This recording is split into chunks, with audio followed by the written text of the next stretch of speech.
हम स्टार्ट करते हैं haemorrhage and shock chapter number 17। और इसमें हम मोटा एक ओवरव्यू ही देखेंगे। जो जो इम्पोर्टेंट टॉपिक्स हैं एग्ज़ाम के लिहाज से हम फुल एक एक वर्ड नहीं कवर करेंगे क्योंकि उस तरह पे बहुत लंबा हो जाएगा चैप्टर। अच्छा जी, सबसे पहले तो कि हेमरेज क्या है। तो कोई भी जब आपका एकदम से लॉस हुआ है, आपके ब्लड वॉल्यूम का अक्यूट लॉस हुआ है, तो दैट इज़ हेमरेज। ठीक है। अब इसकी ना क्लासिफिकेशन के डिफरेंट तरीके हैं। एक तो यह है कि जी कहाँ से खून आ रहा है। तो जैसे अगर आर्टरी से आ रहा है तो उसकी एक कैरेक्टरिस्टिक है कि वो बहुत ब्राइट रेड होगा और स्पर्ट करेगा, यानी जिस तरह फाउंटेन पुश करके नहीं निकलता तो स्पर्ट करेगा, ब्लड जेट की तरह निकलेगा। और वो राइज और मतलब इस तरह वो फवारा ऐसा होगा कि वो आपकी पल्स के साथ राइज और फॉल करेगा। ठीक है। फिर जो वीनस है वो क्या, इसमें कोई स्पर्टिंग शर्टिंग नहीं होती और ये डार्क ब्लड होता है क्योंकि ऑक्सीजनेटेड नहीं होता। और ये रेड इसलिए ब्राइट रेड इसलिए था क्योंकि ऑक्सीजनेटेड था। कैपिलरी वाला भी ब्राइट रेड है और इसका ये बात है कि ये बिल्कुल ऊज, यानी जिस तरह कोई चीज़ सीप आउट नहीं करके निकलती तो उस तरह ये ब्लड निकलता है, लेकिन ये उतना रैपिड नहीं है जिस तरह जेट की तरह आर्टीरियल निकला था। रैपिड है और ऊज करके निकलता है, जिस तरह जब दाने को नहीं खरोच देते तो उस तरह जो सीप करके ब्लड निकलता है उस तरह की तरह। ठीक है। फिर है कि टाइम के अकॉर्डिंग कैसे कैसे, तो अगर आपका उसी वक्त इंजरी हुई है और उसी वक्त खून निकलना शुरू हो गया या उसी वक्त ऑपरेशन हुआ उसी वक्त खून निकलना शुरू हो गया तो दैट इज़ प्राइमरी हेमरेज। फिर अगर वो जो भी चीज़ होनी थी उसके मतलब कोई भी इंजरी या कोई भी ऑपरेशन हुआ उसके 24 आवर के बाद ब्लड निकला तो दैट इज़ रिएक्शनरी हेमरेज। अब ये क्यों हो जाती होती है रिएक्शनरी हेमरेज, इसलिए कि आपने कोई मतलब वेसल पे इस तरह लाइगेचर टाई किया हुआ था, बांधा हुआ था और वो लाइगेचर जी स्लिप हो गया। ठीक है। या आपकी वेसल का फुल स्पैज़म आया हुआ था और वो स्पैज़म और वो वेसल एकदम से बिल्कुल रिलैक्स हो गई। ठीक है। ये स्पैज़म आया हुआ था बिल्कुल रिलैक्स हो गई, खुल गई, तो उसके बाद फिर ब्लीडिंग होना शुरू हो गई। ठीक है। हाँ, तो एक तो due to slippage of ligature या अगर आर्टीरियल स्पैज़म लॉस हो गया है। हाँ, और आर्टीरियल स्पैज़म कब लॉस होता है ये हमने नहीं किया कि अगर जो क्लॉट उधर कोई बना हुआ था और वो क्लॉट एकदम से डिसलॉज होके चला गया। ठीक है। तो उस क्लॉट के इर्द गिर्द तो मतलब वेसल ने स्पैज़म किया हुआ था ना, जब क्लॉट ही नहीं रहा तो फिर आपकी वेसल मतलब बिल्कुल लैक्स हो जाती है। ठीक है। मतलब बिल्कुल खुल जाता है, स्पैज़म वो लॉस हो जाता है। फिर एक और तीसरी वजह जो हमने इधर नहीं कवर की वो है कि अगर आपने रिससिटेशन किया है और उसके बाद एकदम से बहुत ज़्यादा ब्लड प्रेशर हो गया। ठीक है। तो उस ब्लड के प्रेशर की वजह से ब्लीडिंग होना शुरू हो गया। ठीक है। तो ये वाली बातें हो गई। तो ये हो गया इंपॉर्टेंट, ये था कि ये विद इन 24 आवर्स होता है और ये इसकी कॉजेज हमें MCQ के लिए पता हो कि रिएक्शनरी क्यों हो सकती है। सेकेंडरी कौन सी है? सेकेंडरी ये है कि जो उस ऑपरेशन या उस इंजरी के 1 से 2 हफ्तों तक हुई। ठीक है। तो सेकेंडरी, तो पहले प्राइमरी रिएक्शनरी, सेकेंडरी PRS। और सेकेंडरी जी अब क्यों हो रही है, तो ये अगर बाद में कोई इन्फेक्शन वगैरह हो गई है या अब इन्फेक्शन की ही उसने आगे एक्सप्लेनेशन एक दी हुई कि इन्फेक्शन से क्या हुआ कि जो वेसल वॉल है ना उसकी स्लफिंग हो जाती है, उसका खुर्च खुर्च के ना उतरना शुरू हो जाता है उस इन्फेक्शन से। या फिर अगर कहीं भी नेक्रोसिस हो रहा है तो उसकी वजह से। तो ये होगी सेकेंडरी की कॉज, तो ये भी हम MCQ के लिए बताऊँ। फिर बस ये है कि एक्सटर्नल वो है कि जो बाहर नज़र आ रही है, इंटरनल जो बिल्कुल छुपी हुई है, जिस तरह जब स्प्लीन रप्चर हो जाती है और इस तरह की जो ऑर्गन्स रप्चर हो जाते हैं। ठीक है। तो उस तरह ये हो गया। और बस फिर ये कि ऑर्गन इन्वॉल्वमेंट के लिहाज से तो ये कैसे, तो इम्पॉर्टेंट एक ये वाली थी और एक ये वाली। ठीक है। स्पेशली ये वाली के टाइम के लिहाज से कैसे, ये बहुत इंपॉर्टेंट है। अच्छा, फिर है अब जो एक बहुत इंपॉर्टेंट, ये ज़रूर पेपर में आता होता है कि क्लासीफाई हेमरेज, ये बहुत ज़्यादा इंपॉर्टेंट है। अच्छा, अब इसका ना हम 4 क्लासेस हैं बेसिकली आपकी हेमरेज होने की। जो क्लास 1 है उसकी एग्जांपल आसान सी है और एग्जांपल्स भी इनकी इंपॉर्टेंट है, इवन वो इस टेबल में नहीं लिखी हुई। अब क्लास 1 की एग्जांपल है जब नॉर्मल आप खून डोनेट करते हो, 1 यूनिट ऑफ ब्लड डोनेट करने से आपका वो क्लास 1 हेमरेज हो जाती है। ठीक है। मतलब वो क्लासीफाई ऐसे होती है कि वो एग्जाम्पल इसकी है क्लास 1 हेमरेज की। अभी हम देखते हैं क्लासेस हैं क्या। अगर आपका कोई मासूम सी हड्डी टूटती है तो आपका होता है क्लास 2। अब मासूम सी हड्डी मतलब आपका जब ह्यूमरस टूटता है। क्लास 3 तब होता है जब थोड़ी अब बड़ी हड्डी तोड़ देते हैं, इसमें अब फीमर का फ्रैक्चर क्लास 3 होता है। और क्लास 4 होता है जब बहुत ही कोई तबाही मच गई है, तो ये कब होता है, पेल्विस के फ्रैक्चर्स में। ये एग्जाम्पल सबकी बहुत इंपॉर्टेंट है, बहुत आती होती है MCQs में। अब ये क्लासेस हमने बात की, ये है क्या। और हाँ, ये जो खून की बोतल वाली बात है वो ये इधर। ठीक है। अच्छा, अब ये होता क्या है। क्लास 1 वो है जिसमें आपने अपनी बॉडी में से 750 ml ब्लड लूज़ किया, फिर 1500 तक क्लास 2, 2003 और 2000 ज़्यादा कर दिया तो 4। ठीक है, ये बहुत इंपॉर्टेंट टेबल है, फिर से हम कर रहे हैं। अच्छा, अब इसी को अगर परसेंटेज में कर लें तो हमें लिखने के लिए जी एक और हेडिंग मिल जाती है। तो अब हमारी टोटल बॉडी में खून कितना होता है, 5 लीटर होता है ना, या 5 लीटर यानी 5000 ml। तो अगर 750 को मैं 5000 पे डिवाइड करूँ ना और इंटू 100 करूँ तो परसेंटेज में ये मुझे 15 मिलेगा। ठीक है, तो ये हम उस तरह भी लगा सकते और हम याद भी कर सकते हैं। तो इसी की बेसिकली एक और हेडिंग ये है लिखने के लिए। तो 15% तक लॉस, फिर 30%, फिर 40 और इवन 40 से ज़्यादा हो जाए तो क्लास 4 है। अब पल्स के साथ क्या होता है, अब जब ब्लड सारा लूज हो रहा है तो हार्ट कहता है कि यार मैं ना ऐसे हेल्प करता हूँ कि मैं थोड़ा तेज़ बीट करना शुरू कर देता हूँ ताकि बॉडी को ब्लड मिलता रहे। तो हार्ट रेट आहिस्ते आहिस्ते ज़्यादा होती जाती है, 100, फिर 120, 140, 140 ज़्यादा। बीपी का क्या सीन है, बीपी क्लास आपके 1500 लॉस तक बीपी नॉर्मल रहता है, 3-4 में बीपी कम होना शुरू हो जाता है, क्योंकि खून है ही नहीं जो मतलब वो ब्लड का प्रेशर रह सके। ठीक है, खून तो सारा लूज होता जा रहा है। फिर यूरिन की आउटपुट, अब यूरिन का क्यों प्रोड्यूस होता है, जब आपका ब्लड मतलब किडनीज आपका बेसिकली ब्लड को ही फिल्टर कर रही होती हैं, तो जब ब्लड ही नहीं होगा तो फिर यूरिन आउटपुट किधर से आएगी। तो पहले तो चलो 30 ml/h से ज़्यादा था ब्लड वो यूरिन, फिर और काम हुआ, फिर 5 to 15 और एंड में तो बिल्कुल यूरिन प्रोड्यूस ही नहीं हो रहा, एनयूरिया हो गया। फिर मेंटल स्टेटस कैसा, एंड पहले तो वो थोड़ा मतलब टेंशन में था, फिर उससे ज़्यादा टेंशन, फिर बहुत ज़्यादा टेंशन, बहुत एंक्शस, और इवन उसका मेंटल स्टेटस कंफ्यूज होना शुरू हो गया बिल्कुल, और एंड पे तो बिल्कुल लेथार्जिक चला गया, होश में ही नहीं है अब तो। ठीक है, अब ये बहुत इंपॉर्टेंट है कि आप फ्लूइड कब दोगे। पहली 2 में आपने दे देना है क्रिस्टलॉइड, यानी आपका जो रिंगलेटेड, आपका नॉर्मल सलाइन, इस तरह की चीज़ें। 3-4 में आप दोगे ब्लड भी आप साथ देना शुरू करोगे। ठीक है, तो ये बातें हो गई। अब ना अब हम देखते हैं कि जो ब्लड लॉस हुआ उसका क्या सीन है। अब पहले तो हमें पता हो कि ब्लड किस में कितना % होता है।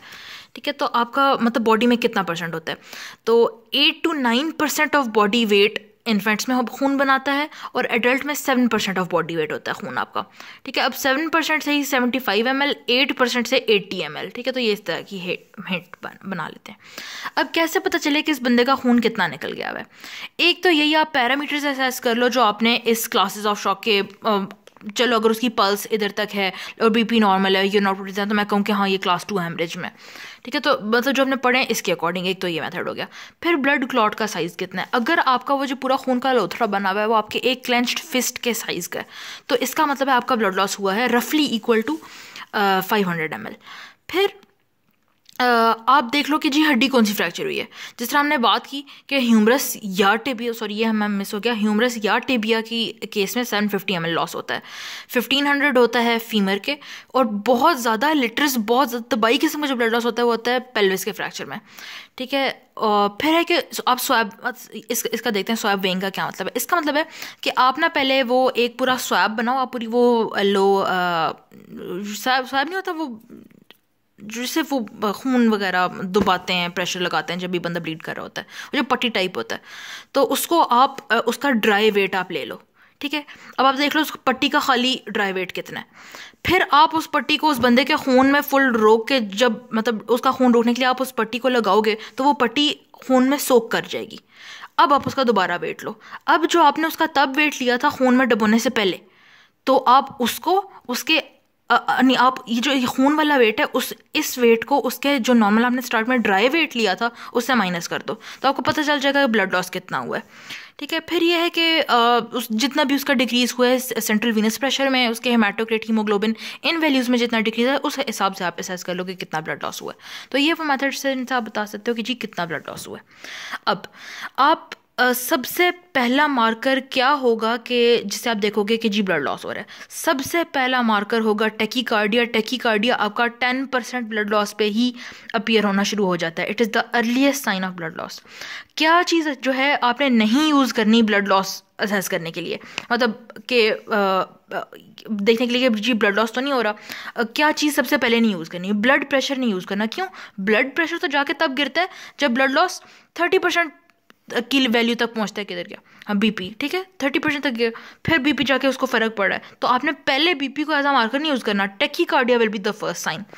ठीक है, अच्छा जी, अब देखते हैं कि जी आप क्या, अगर हेमरेज कर रहा है बंदा तो आप क्या करो। अब ये वाला ना इतना इम्पोर्टेंट नहीं है। असली बात आएगी जब हम हाइपोवोलीमिक शॉक की बात करेंगे। ठीक है, तो ये वैसे ही in general just in case इसका ज़रा देख लेते हैं कि अब हेमरेज हो रही है तो जी क्या करना है। तो एक तो सबसे पहले आप वो जी हेमरेज जहाँ से हो रही है आप वो स्टॉप करोगे, फिर उसका जितना खून लॉस हो गया आप वो खून मतलब उसको रिप्लेस करोगे उस वॉल्यूम को। ठीक है, अब अरेस्ट ऑफ हेमरेज के लिए आपने क्या करना है। सबसे पहले तो आप उस एरिया पे आप प्रेशर लगाओगे। ठीक है, जहाँ से खून निकल रहा होता है सबसे पहले हम ये कर उस जगह को दबाते हैं, फिर आप उस जगह गॉज के साथ पैकिंग करना शुरू कर दो। इसमें स्पेशली वो लिवर एग्जांपल देता है लिवर की, जो कि बहुत अच्छा कंट्रोल हो जाता है अगर आप उस जगह को पैक करो।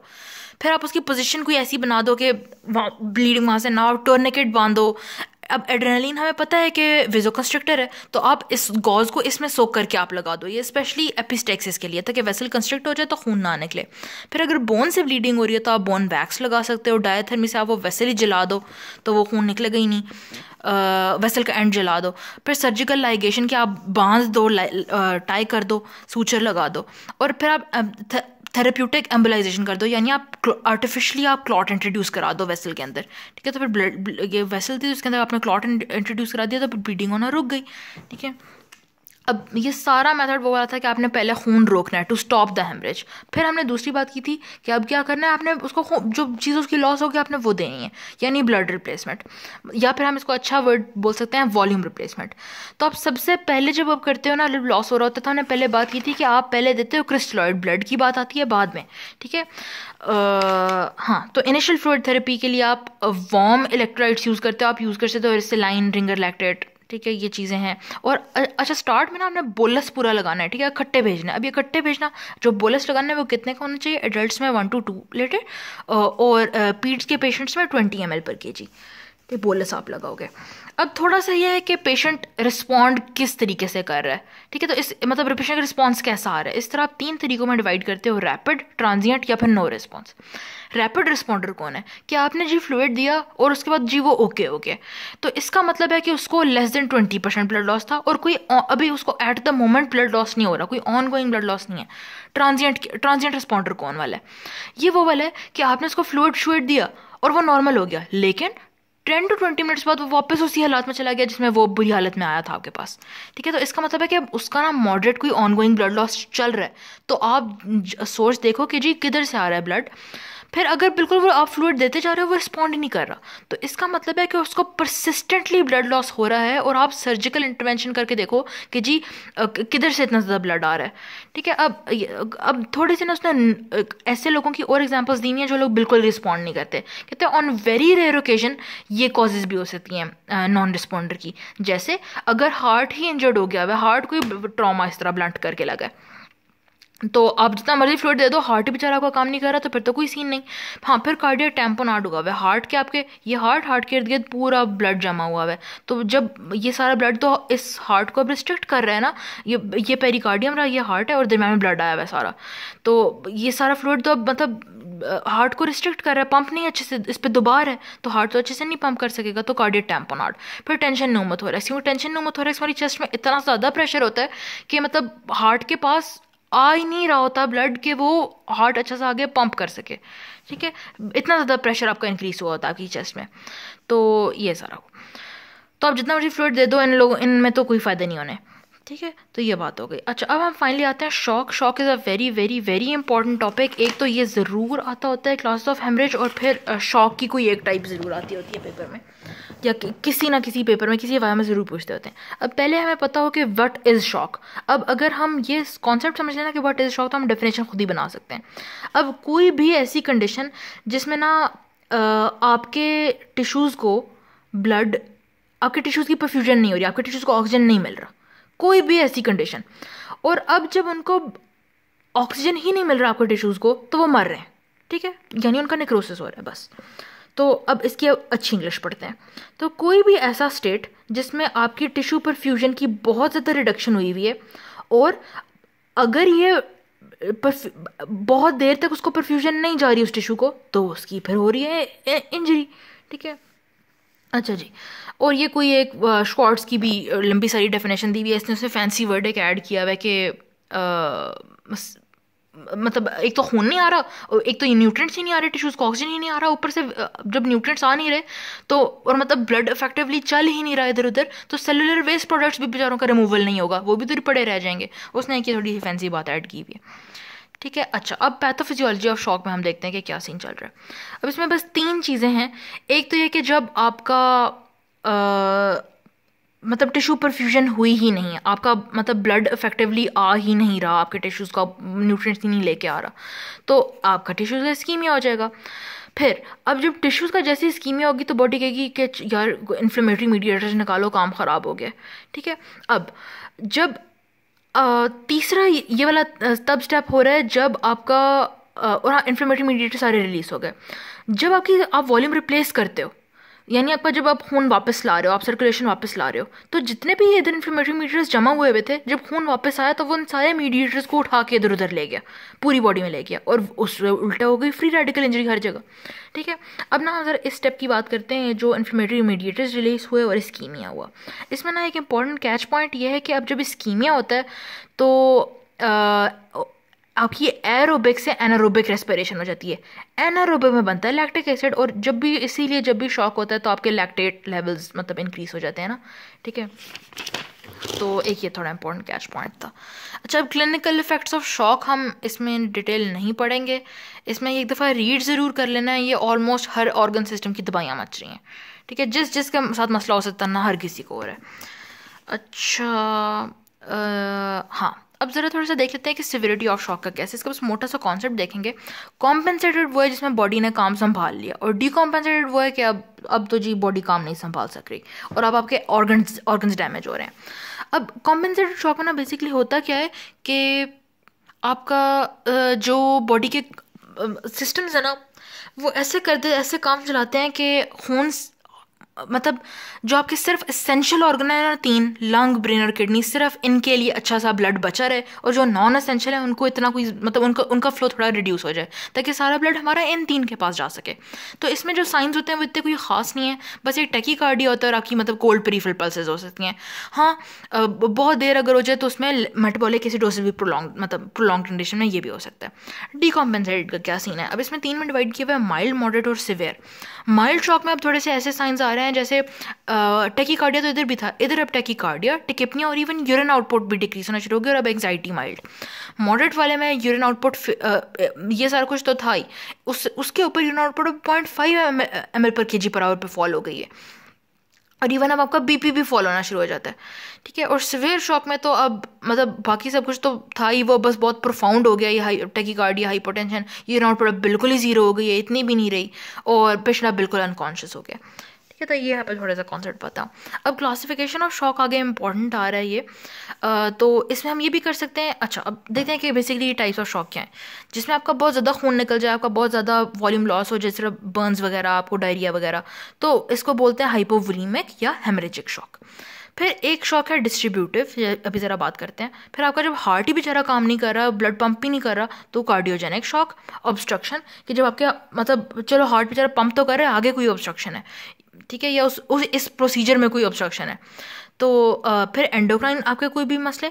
और अच्छा, अब ना हम ऐसे कर सकते हैं, जो इसने डिस्ट्रीब्यूटिव बोला हुआ है ना, बजाय के डिस्ट्रीब्यूटिव लिखने के हम मतलब डिस्ट्रीब्यूटिव इज़ फाइन, लेकिन बस लिस्ट बढ़ाने के लिए, क्योंकि डिस्ट्रीब्यूटिव में ही बेसिकली सेप्टिक और न्यूरोजेनिक आ रहे हैं, और इवन एनाफ्लैक्टिक भी डोगर ने मिला के लिखा हुआ है डिस्ट्रीब्यूटिव शॉक में। ठीक है, तो हम ये भी कर सकते हैं, हम डिस्ट्रीब्यूटिव नहीं लिखें और हम सेप्टिक, न्यूरोजेनिक और एनाफ्लैक्टिक लिख दें। ठीक है, तो मतलब कोई गलती नहीं है इसमें। अच्छा जी, अब हम पहली शॉक की किस्म की बात करते हैं, बहुत इंपॉर्टेंट है और it is the most common वाली टाइप ऑफ शॉक, जो कि है हाइपोवोलीमिक। अब हाइपोवोलीमिक कब होगी, जो वॉल्यूम कब कम होगा? एक तो जी हेमरेज में, हेमरेज कब हो सकता है? आपको ट्रॉमा हुआ है, सर्जरी, कोई भी ऐसी कोई चीज़ ना, या फिर आपका फ्लूइड ही डिप्लीट हो गया। कब? जिस तरह बर्न्स में आपको बहुत सीवियर बर्न हुआ है तो आपका फ्लूइड तो गया सारा, आपको डायरिया, वॉमिटिंग है, वैसे ही आपने पानी नहीं आप पी रहे हो, ठीक है, और इस तरह की चीज़ें। अच्छा, अब ना थोड़ा सा हड्डी के टूटने वाली तो हमने बात कर ली कि किससे कितना लॉस होता है। हमने कर लिया था 750 टिबिया ह्यूमरस में, 1500 फीमर और 2000 ज़्यादा बल्कि पेल्विक फ्लैक्चर्स में। ये बहुत दफ़ा बात रिपीट हुई हुई है, ये बहुत इंपॉर्टेंट एमसीक्यूज़ हैं, ये ज़रूर आते होते हैं।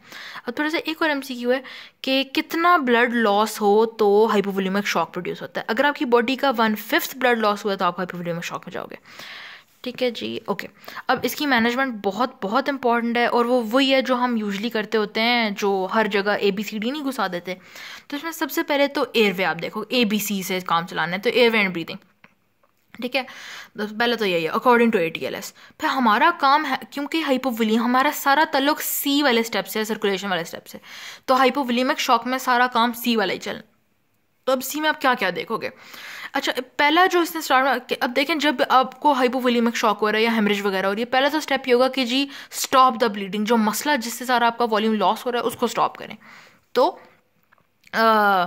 अगर कोई मतलब एक्सटर्नल उसको वोंड वगैरह है तो आप प्रेशर वगैरह लगाओ, आप टोर्निकेट लगाओ, अगर पेल्विस से ब्लीडिंग हो रही है तो आप पेल्विक बाइंडर लगाओ। और हाँ, इन सबसे पहले सबसे इंपॉर्टेंट बात IV एक्सेस आप करो, IV एक्सेस ऑब्टेन करो ताकि आप उसको फ्लूइड थेरेपी लगा सको। अब ना ये दोनों काम आपने साथ साथ करने हैं कि एक तो ब्लीडिंग रोकना और ऊपर से उसको रिसस्टेट करना।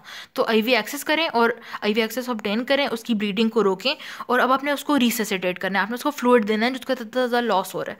तो इसमें आप दे सकते हो नॉर्मल सलाइन, रिंगर लैक्टेट। फिर आप इवन अगर उसको बहुत ज़्यादा ब्लड निकल गया, थर्ड स्टेज ऑफ शॉक में, वो थर्ड ग्रेड हेमरेज की स्टार्ट हो रही है, तो आप उसको ब्लड ट्रांसफ्यूजन दे सकते हो। अब वो कहते हैं कि अब आपने ना वेजोप्रेसर और आइनोट्रोप्स तब तक नहीं देने जब तक उसका सर्कुलेटरी वॉल्यूम वापस नहीं आ गया। अब अगर आप ना, कोई खून है ही नहीं बॉडी में, बंदा हेमरेजिक शॉक में गया है, आपने उसको दे दिए हैं जी आइनोट्रोपिक एजेंट्स, यानी हार्ट की पावर इंक्रीज करने वाले एजेंट्स। जब खून ही नहीं है तो बेचारे हार्ट पे आप क्यों इस तरह का जुल्म करोगे? आप क्यों उसको कहो कि तुम पंप करो? बेचारे के पास कोई खून ही नहीं है पंप करने के लिए। ठीक है, तो ये वाली बातें हो गई। फिर अब ABCD की थीम में हम चल रहे हैं, ABC हो गया, D पे चलते हैं। तो आप उसके न्यूरोलॉजिकल एग्जामिनेशन कर लो, अभी आई इमोशन, पैपिलरी नहीं प्यूपिलरी, और मोटर फंक्शन और सेंसेशन वगैरह देख लो। फिर आप उसका एक्सपोजर करो फुल का फुल, आप देखो कि भाई कोई और मसला तो नहीं है। और हाँ, इसमें आप ध्यान रखो, वो आप उसको जब अनड्रेस करो तो हाइपोथर्मिया में ही ना चला जाए। अब ना पता नहीं क्यों, लेकिन देखा गया कि जो बंदा ट्रॉमा में जाता है ना, उसका स्टमक डायलेट हो जाता है, उसकी गैस्ट्रिक डायलिटेशन हो जाती है, जिसकी वजह से फॉर एन अनएक्सप्लेन्ड रीज़न वो हाइपोटेंशन और रिदमियास के लिए ससेप्टेबल होता है। ठीक है, अच्छा, अब मैंने ना इसकी थ्योरी, अब इसका मैंने सर्च किया, मुझे मिला नहीं इसका आंसर कि गैस्ट्रिक डायलिटेशन क्यों हो जाती है ट्रॉमा के पेशेंट्स में। तो मे बी इसलिए क्योंकि हमने बात की थी कि जो शॉक होता है तो उसमें आप बॉडी आपकी कोशिश क्या करती है कि सारा खून इसेंशियल ऑर्गन्स पे जाए, लंग्स, ब्रेन और किडनी, और मतलब नॉन एसेंशियल ऑर्गन्स जैसे स्टमक, इनमें मतलब इन पे इतना ध्यान नहीं होता। तो may be that's why gastric dilatation हो जाती है, लेकिन आई एम नॉट श्योर। तो ओके, ये से अब गैस्ट्रिक डायलिटेशन के लिए जी हम करें क्या? डर तो ये है कि जी गैस्ट्रिक डायलिटेशन होगी तो हाइपोटेंशन, रिदमियास हो जाते हैं फॉर सम अनएक्सप्लेन्ड रीजन। तो जी क्या किया जाए? आप सारा एयर निकालो इस डायलेटेड स्टमक के अंदर से। जिस एयर निकालने के लिए आप क्या करोगे? You will perform gastric decompression, यानी एयर निकालना with the insertion of nasogastric tube. ठीक है, फिर लास्टली आप उसकी ये कैथेटराइजेशन भी करते हो, क्योंकि आपने ये मेक श्योर करना है कि जितना खून निकल रहा है, और सॉरी मतलब जितना खून आप उसको फ्लूइड रिसस्टेट कर रहे हो, क्या आपकी फ्लूइड रिसस्टेशन काम भी कर रही है या नहीं। आपको कैसे पता चलेगा कि काम कर रहा है या नहीं आपकी फ्लूइड रिसस्टेशन के? वो यूरिन प्रोड्यूस करेगा। ठीक है, अब इसमें ना उसने एक थोड़ी कॉन्ट्राइंडिकेशन बताई हुई है कि कब कैथेटर नहीं डालना। This is very important specially for hospices वगैरह, कि कब कैथेटर नहीं डालते। कि अगर आपको यूरिथ्रल मिएटिस पे ब्लड नज़र आ रहा है, या अगर आपकी बहुत ऊपर गई हुई है प्रोस्टेट और पैल्पेबल आपको नहीं है, तो इन केस में आप नहीं डालना। ठीक है, इसका मतलब है कि यूरेथ्रल मेटिस पे अगर ब्लड आ रहा है, इसका मतलब ये कोई बहुत ही गंदा सिवियर पेल्विक फ्रैक्चर है, या अगर आपने इसका ब्लड यूरेथ्रा आपका डैमेज है, आपने यूरिनरी कैथेटराइजेशन कर दी, तो अगर कोई पार्शियल इंजरी आप उसको फुल तबाही वाली इंजरी में कन्वर्ट कर सकते हो। ठीक है, तो ये बातें हो गई। अच्छा, अब चलते हैं distributed shock. Distributed shock is basically क्या? न्यूरोजेनिक प्लस सेप्टिक शॉक, और it is the second most common type of shock. अब इसमें ना इंपॉर्टेंट बात ये है, अब ये बहुत बहुत बहुत इंपॉर्टेंट बात है, हर टाइप ऑफ शॉक में हो रही है वेजो कंस्ट्रिक्शन, हर टाइप ऑफ शॉक में, एक्सेप्ट जो डिस्ट्रीब्यूटिव शॉक है, it is a type of vasodilatory shock. ठीक है, ये बहुत इंपॉर्टेंट बात है। और इसमें होता बेसिकली क्या है कि आपकी वेसल की जो मतलब टोन थी, जो आपकी वेसल अपने आप को संभाल सक रही थी, तो वो टोन अब लॉस्ट हो गई हुई है। तो अब वो वेसल बस डायलेटेड आई मीन खुली पड़ी हुई है, ठीक है, डायलेटेड पड़ी हुई है। तो जब वेसल अगर डायलेटेड है तो कोई रेजिस्टेंस तो है ही नहीं खून के लिए, तो वेजोडाइलेशन है एक, तो मतलब वेसल टोन कम है जिसकी वजह से वेजोडाइलेशन है। वेजोडाइलेशन हुई हुई है तो कोई रेजिस्टेंस ही नहीं है खून के लिए, खून तो फ्रीली जाए, तो लो सिस्टमिक रेजिस्टेंस है। और हार्ट आपका बहुत ज़्यादा पंप कर रहा है कि यार मतलब मैं किसी तरह तो बॉडी की हेल्प कर सकता हूँ, का हार्ट तबाही किस्म का काम कर रहा है, ठीक है। और हाँ, अब आफ्टर इनएडिक्वेट आफ्टरलोड, इसका क्या मतलब है? अब आफ्टरलोड होता क्या है? आफ्टरलोड इज़ द प्रेशर जिसके खिलाफ हार्ट को पंप करना पड़ता है ताकि वो बॉडी तक खून पहुंचा सके। अब वेसला तो डायलेटेड है, तो क्या कोई रेजिस्टेंस है ही नहीं जिसके खिलाफ हार्ट ने पंप करना हो, तो आफ्टरलोड कम है। और जब वेसल्स डायलेटेड हैं तो क्या होती है? हाइपोटेंशन, ठीक है। ओके, अब हम कॉजेज देखते हैं कि डिस्ट्रीब्यूटिव शॉक की क्या क्या कॉजेज हो सकती हैं। हमने हिंट जो बनाई, हमने उसमें बोला कि septic plus neurogenic shock is distributive shock. तो सेप्टिक शॉक यानी जो भी आपका बैक्टीरिया फंगल इस तरह फलाना फलाना की वजह से हो रहा है। अब toxic shock syndrome is also a type of septic shock, क्योंकि स्टाफिलोकोकस ऑरियस के टॉक्सिन की वजह से हो रहा होता है। टॉक्सिक शॉक सिंड्रोम, टॉक्सिन उसका नाम होता है, ठीक है। तो ये हो गया। फिर एनाफ्लैक्टिक शॉक, जिसमें हिस्टामीन की तबाही किस्म की रिलीज हो जाती है, जो एलर्जिक वाले रिएक्शंस हो जाते हैं, उसमें एनाफ्लैक्टिक शॉक। और एनाफ्लैक्टिक शॉक की इसने ट्रीटमेंट इधर नहीं लिखी हुई, लेकिन हमें बहुत अच्छी पता हो क्योंकि ये बहुत ज़्यादा पूछते होते हैं। इसमें जो पक्की चीज़ देनी है ना, वो आपने देनी है एड्रेनलिन, और 1:1000 की रेशो में आप देते हो। ये बहुत इंपॉर्टेंट बात है कि एड्रेनलिन इज़ द फर्स्ट चीज़ that is given in anaphylactic shock. फिर आप दे सकते हो, आप देते हो 3 चीज़ें देते हो। तो पहले तो कि एड्रेनलिन, फिर कॉर्टिकोस्टेरॉइड्स, और फिर एंटी हिस्टामीन्स आप देते हो, ठीक है, क्योंकि इसमें तबाही ही ये तबाही ही हिस्टामीन की वजह से बन रही है, मच रही है। फिर जो न्यूरोजेनिक शॉक है, अब न्यूरोजेनिक शॉक वो जिसमें आपकी स्पाइनल कोड की इंजरी हुई है, लेकिन अगर वो हाई इंजरी हुई है तो इसमें सिंपैथेटिक टोन ही गई तो वेजोडाइलेशन हो जाएगी, ठीक है। फिर एंडोक्राइन में जो एड्रीनल क्राइसिस है उसने उसको इसमें डाला है। और फिर टॉक्सिन्स लाइक नाइट्रोप्रोसाइड में ऑल्सो प्रोड्यूस डिस्ट्रीब्यूटिव शॉक, जिसमें वैस्कुलर टोन आपकी बिल्कुल लॉस हो जाती है, वेजोडाइलेशन हो जाता है, ठीक है। ओके जी, अब इसमें एक्सप्लेन जो उसने की, हाँ अब जरा हम एक बात जरा कर लेते हैं। हर तरह के शॉक में टैकीकार्डिया होता है, सिवाय न्यूरोजेनिक शॉक जिसमें ब्रेडीकार्डिया होता है। This is a very very very important catch point. अब एक फ़र्क है स्पाइनल और न्यूरोजेनिक शॉक में, क्या फ़र्क है? बिल्कुल एक ही बात है, लेकिन बस लेवल का फ़र्क है। जो T6 से ऊपर है वो न्यूरोजेनिक शॉक है, T6 से नीचे स्पाइनल शॉक है। That is it. ये बहुत इंपॉर्टेंट पॉइंट्स है लेकिन ये, ठीक है। फिर हम देखते हैं जी सेप्टिक शॉक क्या होता है। अब सेप्टिक शॉक वो है कि जी कोई बैक्टीरिया शीरिया आया उसके, या कोई फंगस शंगस आई उसके उसके खिलाफ नहीं, उसके खिलाफ नहीं, बल्कि मतलब उसके खिलाफ नहीं, मतलब जैसे कि अगर कोई बैक्टीरिया आया है, उसने कोई टॉक्सिन, उसके पास कोई टॉक्सिन था, जिस तरह एंडोटॉक्सिन, एक्सोटॉक्सिन, कुछ भी जो भी, तो और आपकी बहुत मतलब वाइड स्प्रेड बॉडी में इन्फेक्शन हुई हुई है, तो उसके रिस्पॉन्स में बिल्कुल आपकी इतनी ज़्यादा तबाही किस्म की इन्फेक्शन हुई थी कि उसके रिस्पॉन्स में आपकी वेजोडाइलेशन हो जाती है, ठीक है। उससे हाइपरटेंशन, उससे और काम ख़राब होता है हाइपोटेंशन। तो फिर ब्लड आपका इतना इफेक्टिवली आपके टिश्यूज़ को ऑक्सीजन डिलीवरी नहीं कर रहा, ठीक है। तो ये बात है। अब ट्रीटमेंट ऑफ सेप्टिक शॉक देते हैं। इससे पहले ना ज़रा इसकी एक निमोनिक देख लेते हैं, बहुत अच्छा निमोनिक है वो। उसको कहते हैं सेप्सिस 6 निमोनिक या बफलो निमोनिक, क्योंकि इसमें 1 2 3 4 5 6 चीज़ें आती हैं। तो इसमें ना बेसिकली सेप्टिक शॉक की इन्वेस्टिगेशन और ट्रीटमेंट दोनों इस निमोनिक में शामिल है। तो BUFALO, तो बी से आप सबसे पहले तो आपने ब्लड कल्चर लेने हैं, यूरिन आउटपुट के लिए आप उसको कैथेटराइज करोगे और आपने यूरिन आउटपुट मॉनिटर करते रहनी है। एफ से फ्लूइड रिससिटेशन, बहुत इंपॉर्टेंट। फिर क्योंकि इट इज़ सेप्टिक शॉक यानी कोई इन्फेक्शन की वजह से है, तो एंटीबायोटिक्स देनी है। एल से लैक्टेट लेवल्स आप मॉनिटर करते रहोगे और ऑक्सीजन आपने उसको देना है, ठीक है। और एक और चीज़ आप देते हो वो ज़रा हम देखते हैं, ये इधर आ रही है, ठीक है। वो बफलो 6 निमोनिक में ज़रा शामिल नहीं है, उसको ज़रा तो देखते हैं, ठीक है। तो इन्वेस्टिगेशन हमने बफलो 6 निमोनिक के साथ ही कर ली। एक इन्वेस्टिगेशन मिस हुई है कि जो ABGs आपने साथ साथ लेने हैं, ठीक है। आर्टीरियल ब्लड गैसेस साथ साथ लेनी है कि कोई ऐसे कहीं ऐसे डोसेस में तो नहीं गया हुआ वो, ठीक है। ओके जी, अब फाइनली हम आगे जो ट्रीटमेंट हमने स्टार्ट करनी थी सेप्टिक शॉक की, अब ज़रा थ्योरी वाइज इसकी अच्छी सी लंबी सी बात करते हैं। अब सबसे पहले तो आपने फ्लूइड रिससिटेशन करनी है, क्योंकि वो इतना वो हाइपोटेंशन में गया हुआ है, तो आप उसको जी फ्लूइड दो, ठीक है। अच्छा सा आप उसकी फ्लूइड रिससिटेशन करो, उसके लिए आप देते हो क्रिस्टलॉइड्स, ठीक है। अब एक और बात है कि अच्छा, इस जो सेप्टिक शॉक है उसका मेन जो पहला स्टेप इज फ्लूइड रिससिटेशन, ठीक है, ये वाली बात आपने याद रखनी है। अच्छा, अब ना एक बात आती है कि इसमें हेमरेज तो हुई नहीं, तो फिर क्यों इसमें हम फ्लूइड दे रहे हैं? इसीलिए क्योंकि हमने बात की बार बार वेजोडाइलेशन की। अब जब वेसल डायलेट होगी तो सारा आपका फ्लूइड सीप आउट कर जाता है इनटू द इंटरस्टिशियल स्पेस, और जी आपके पास तो फिर कम रह गया, ठीक है। तो इसीलिए अब इसमें आप देते हो क्रिस्टलॉइड्स, बहुत अगर काम ख़राब है तो आप कोलॉइड्स देते हो जिस तरह एल्ब्यूमिन, और काम आपने सारा ठीक ठीक करना है विद इन 6 आवर्स, ठीक है। अच्छा, अब ये थोड़ी सी रट्टू मट्टू वैल्यूज़ हैं कि क्या रेंजेस हैं जिसमें आप पहुंचाना चाहते हो ताकि काम ठीक हो जाए, ठीक है। तो ये थोड़ी रट्टू वाली वैल्यूज़ हैं। अच्छा जी, ओके। अब कहता है कि अगर आपने इतनी फ्लूइड रिसर्शन कर दिया और फिर भी काम नहीं बन रहा, अब क्या किया जाए? तो अब आप दो वेजोप्रेसर्स, आप दो वेसल कंस्ट्रिक्टिंग एजेंट्स। तो उसमें क्या क्या है? तो the agent of choice in septic shock is the दवाई ऑफ चॉइस इज नॉरएपिनेफ्रिन। अगर आपको थोड़ा सा और एक्स्ट्रा हेल्प चाहिए तो जी आप एपिनेफ्रिन ऐड कर सकते हो।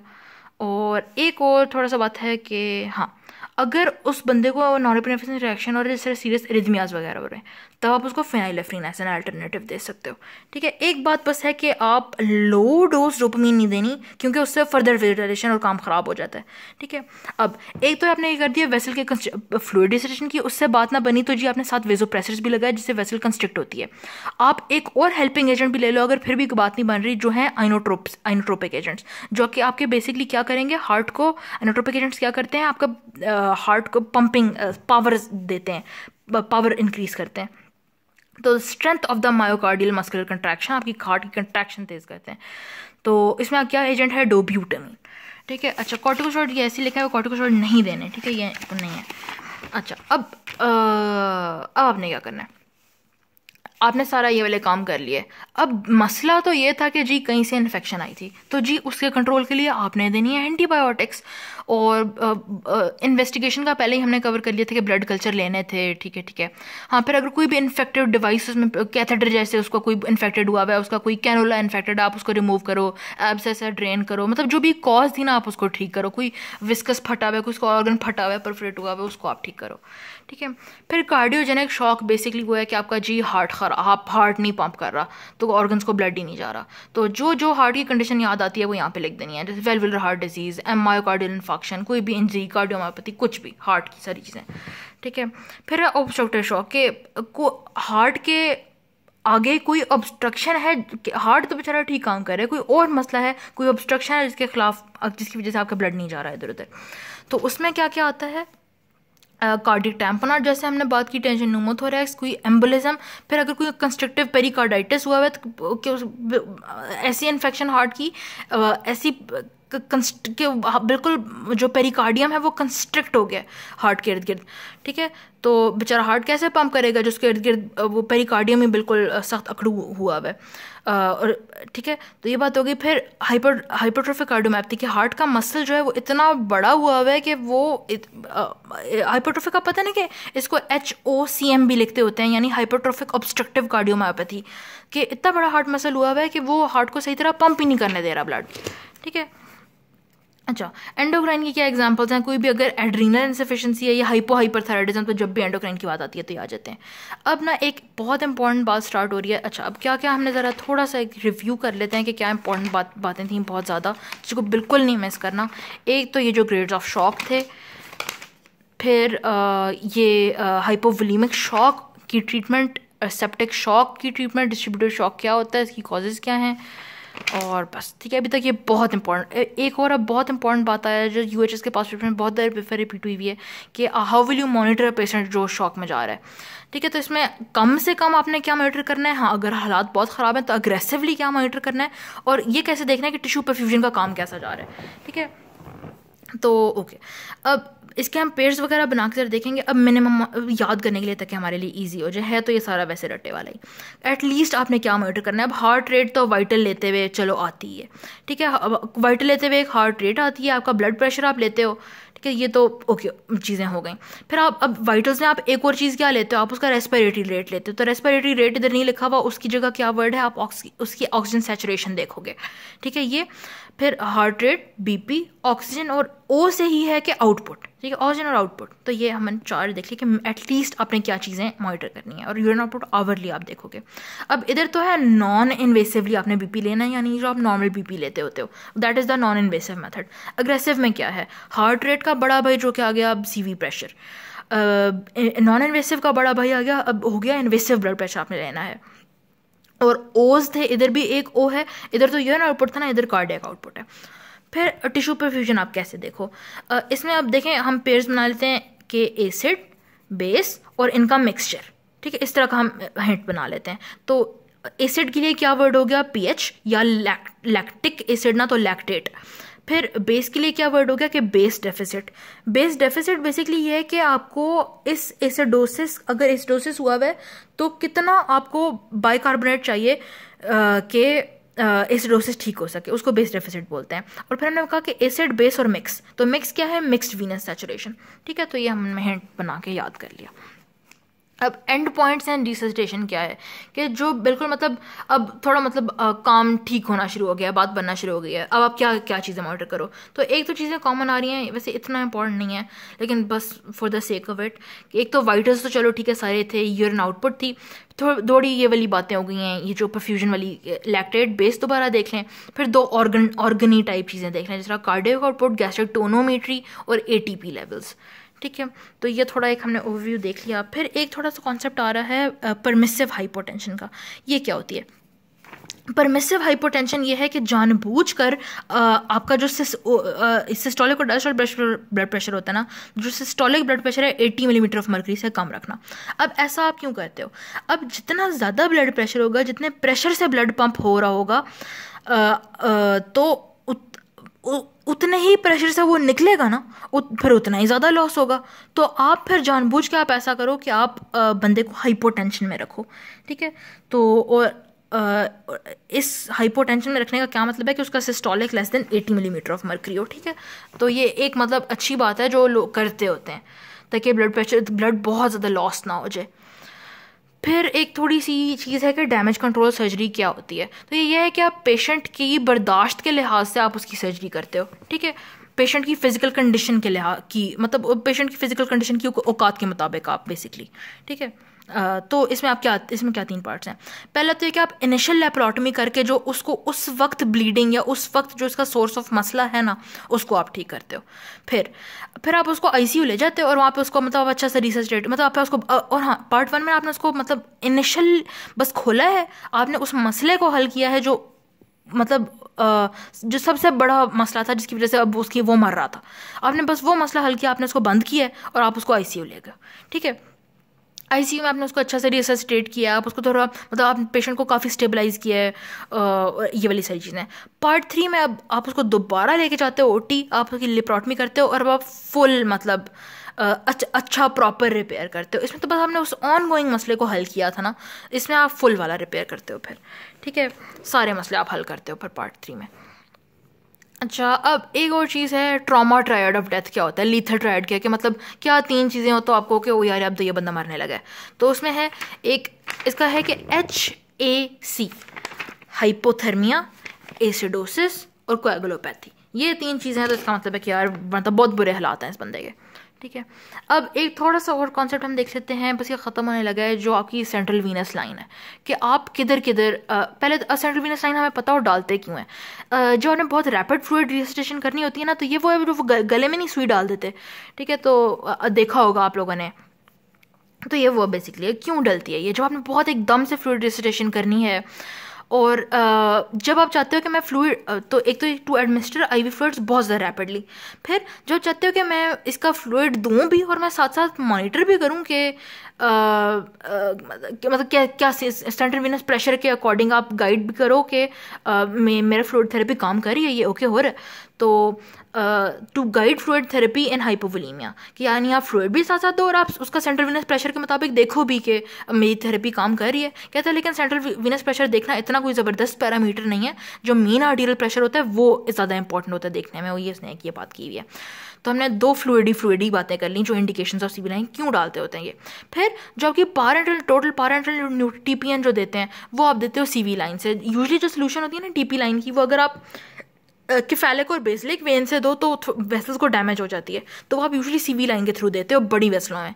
फिर हीमोडायलिसिस के लिए कोई आपने पल्मोनरी आर्टरी में कैथेटर भेजना है, या आप अगर वेजोप्रेसर्स देना चाहते हो, ठीक है, तो ये सारे इंडिकेशंस थी। अब कौन कौन सी वेसल्स आप यूज़ कर सकते हो? आप 3 यूज़ कर सकते हो, सब क्लेवियन, इंटरनल जगुलर या फेमोरल वेन।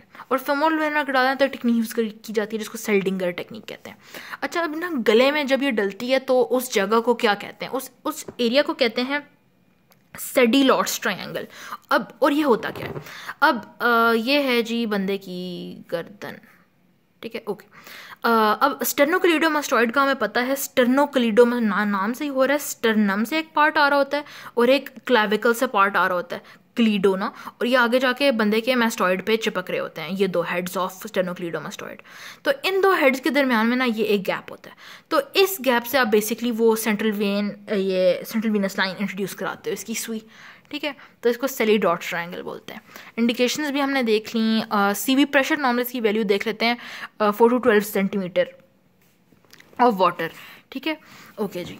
अब क्या क्या कॉम्प्लिकेशंस हैं सीवी लाइन डालने की? अब इसका बहुत आसान सा तरीका ये है कि आप जितनी भी चीज़ें आप डैमेज करा सकते हो ना, आप करा दो, ठीक है। जैसे आप लंग में आप क्या क्या करा सकते हो? बेसिकली आप देखें सुई बिल्कुल इधर गले के पास डाल रही है, ठीक है, और इस तरह ये पॉइंट करके जाती है, तो आप सबसे पहले के लिए आप लंग्स को डैमेज कर सकते हो, आप न्यूमोथोरैक्स करा सकते हो, थ्रोम्बोसिस हाँ, थ्रोम्बोसिस ज़्यादा कॉमन है कि अगर आपने फेमोरल थ्रोम्बोसिस इंट्रोड्यूस करा दिया, फेमोरल रूट से ज़्यादा कॉमन है, आपने एयर एम्बुलिज्म इंट्रोड्यूस करा दिया, ठीक है, ये इस तरह की ये वाली बात है। फिर कोई भी आर्टीरियल कॉम्प्लिकेशन, जिस तरह आपने प्रॉपर्ली आप कैनुलेट करी नहीं, इनएडवर्टेंट कैनुलेशन का मतलब है कि आप प्रॉपर्ली सुई घुसा ही नहीं सके, फिर वहाँ पे अगर हीमाटोमा बन गया, या इधर तो आपने न्यूमोथोरैक्स करा दिया था ना, आर्टीरियल में आप हीमोथोरैक्स करा दो, ठीक है। फिर लंगों को इधर डैमेज करा ही दिया, हार्ट को भी डैमेज करा दो, राइट एट्रियम की परफोरेशन, लिम्फेटिक वेसल को भी डैमेज करा दो जो थोरैसिक डक्ट की इंजरी है, जिससे पूरा लिम्फ इधर उधर आपके थोरैक्स में आ जाएगा, जिसको काइलोथोरैक्स कहते हैं। फिर एट्रियम को भी परफोरेट करा दिया। फिर कहता है कि ECG ज़रूर करते रहें, क्योंकि आपका ये सेंट्रल वेनस लाइन जो आप पास करते हो तो एरिथमियाज प्रेसिपिटेट हो जाते हैं, ठीक है। तो ये सारी बातें थी। और ना एक और बात हमने कर ली, हमने ये तो कहा कि न्यूरोजेनिक शॉक में ब्रेडीकार्डिया होता है, जो कि हमें बहुत इंपॉर्टेंट पॉइंट पड़ा, क्योंकि बाकी सारे शॉक्स में टेकीकार्डिया था। एक और बात, इसमें वार्म एक्सट्रीमिटीज़ होती हैं, बाकी सब में कोल्ड एक्सट्रीमिटीज़ थी। और एनाफिलैक्टिक शॉक की हमने वो 3 दवाइयाँ तो बात कर ली थी कि आप एड्रेनलिन, कॉर्टिकोस्टेरॉइड और एंटीहिस्टामिन देते हो, ये हमने नहीं बात की कि एक तो ABCD तो ऑफ कोर्स पहले लिखना ही है, ये हम भूल गए ज़रा लिखना, और रिमूव द एजेंट जिसकी वजह से एनाफिलैक्टिक शॉक हुआ है, यानी फॉर एग्जांपल उसको अगर कोई ब्लड रिएक्शन हो गया है, कोई उसको बी स्टिंग वगैरह हुआ है, तो जिस एजेंट की वजह से कोई वो पीनट खा के एनाफिलैक्टिक शॉक में चला गया, तो एजेंट जो है उसको तो रिमूव करें पहले, ठीक है। और वी आर डन।